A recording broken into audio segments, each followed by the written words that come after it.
Je suis sorti de l'ISEN en 2005 en tant qu'ingénieur spécialisé en système embarqué et en traitement du signal. J'ai travaillé au sein de l'ISEN jusqu'en 2008, puis j'ai quitté l'ISEN pour rejoindre une PME en robotique sous-marine. J'y ai travaillé quelques années. Pour des questions familiales, je me suis rapproché de Toulon. J'ai là également travaillé pour une petite PME en acoustique sous-marine.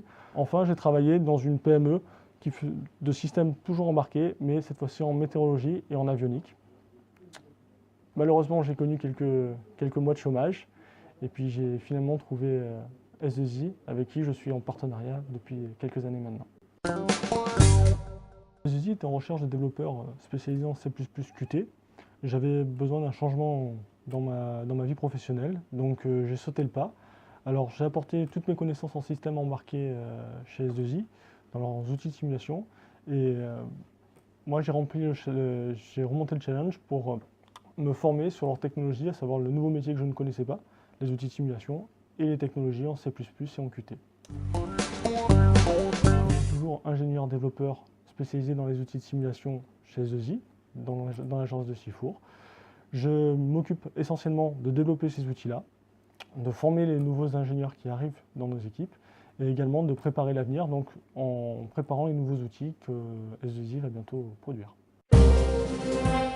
J'ai pu vraiment profiter de tout ce que j'ai acquis auprès de l'ISEN, parce que l'ISEN m'a donné une culture généraliste au niveau technologique, que ce soit dans l'électronique ou en informatique.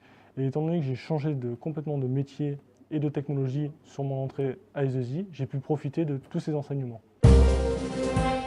Pour moi, un ingénieur doit faire preuve des qualités de management pour pouvoir diriger son équipe, mais également apporter des réponses à des questions technologiques ou à des problématiques rencontrées par l'entreprise.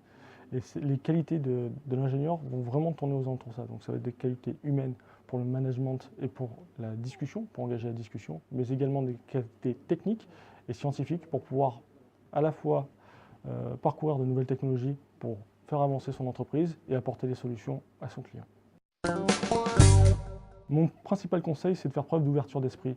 Les échanges avec les personnes vous apporteront toujours quelque chose et surtout, vous ne saurez jamais ce que demain sera fait. Donc, de faire preuve d'ouverture d'esprit vous permettra de voir de l'avant et d'évoluer tout au long de votre carrière.